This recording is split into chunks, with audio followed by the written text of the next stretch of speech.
So will you please give your warmest greetings to the aspiring game developer sat in front of my computer, filled with the excitement as I began to work on my game.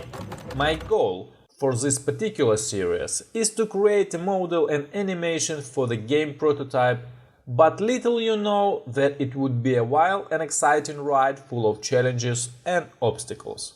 As you know, I'm up to create a small, fully fledged game to completely go through the process from idea to release. In this series, I'll cover whole process with preparation, game marketing, publication and monetization of this game. Our battle plan should look like this, turn out to be like this in the end. It was hard one, so please support me with your like and subscribe before we begin.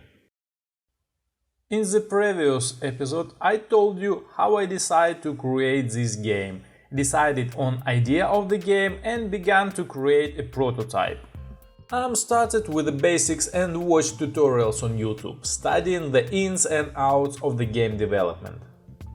After finding a suitable tutorial, I began following the steps to create my model. I've chosen a reference, started adapting it for my needs, and then began 3D modeling it.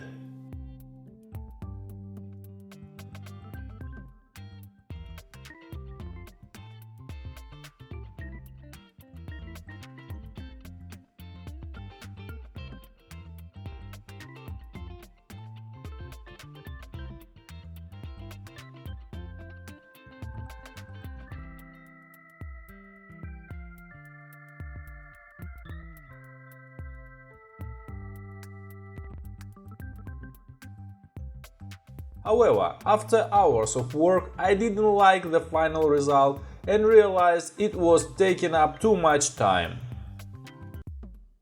As I didn't want this project to be an impossible task, so I decided to take a different approach. I searched for the pre-made model on Mixamo and after fixing the texture, finally able to move forward with the project.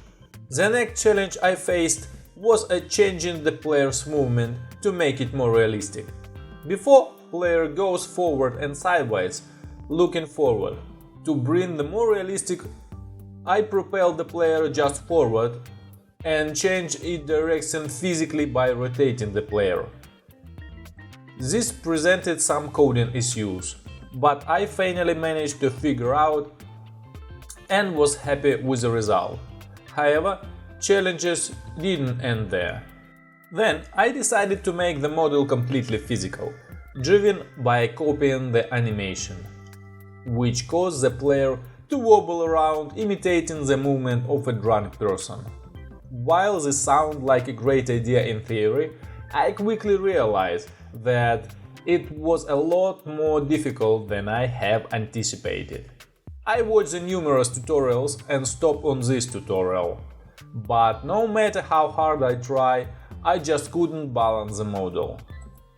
Feeling frustrated and stuck, I decided to switch back to a regular animation until the player drops on the floor on the game over. And this YouTube tutorial comes handy. This proves to be the much more manageable solution, and I was finally able to move on to the next step. As I worked through the challenges of creating the animation, I encountered a new problem along the way. One of the most annoying issues I faced was a nasty biker pose. I watched several videos on how to fix it, but nothing seemed to work. After hours of searching for a solution, I finally realized that I haven't set the armature to humanoid type in the model rig settings. Another problem I encountered. I had a trouble with a ragdoll model, which kept falling through the floor.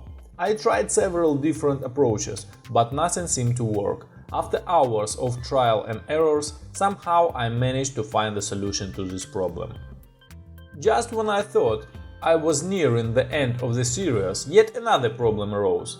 When the player dropped to the floor on the game over condition, the camera fell with them. I tried adjusting the settings of the player's rigid body and the controller, but it didn't work. Frustrated but determined, I decided to take a break and clear my head. A few hours later. After coming back with a fresh eye, I realized that I knew that the player wasn't moving, but Unity wasn't. After game stopped, the player still moving towards abyss and then fall. This small but significant discovery led me to switch the player's movement to 0 and finally camera stayed put. If you've seen it through to this point, you probably want to know what's coming in the next episode. Next, we create some environment elements for our prototype and add some enemies. As I saved my progress and switched off my computer, I couldn't help but feel a sense of pride and accomplishment. I had overcome numerous challenges and obstacles, and despite the long hours and frustrating setbacks, I had finally managed to create a model and animation for my game prototype. I knew that there were many more challenges and obstacles to come in the game development process, but I feel eager to tackle them all.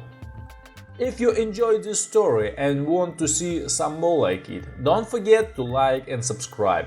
By doing so, you'll be supporting aspiring game developer like myself and helping to continue creating great content. So, what you waiting for? Hit that like button and subscribe now.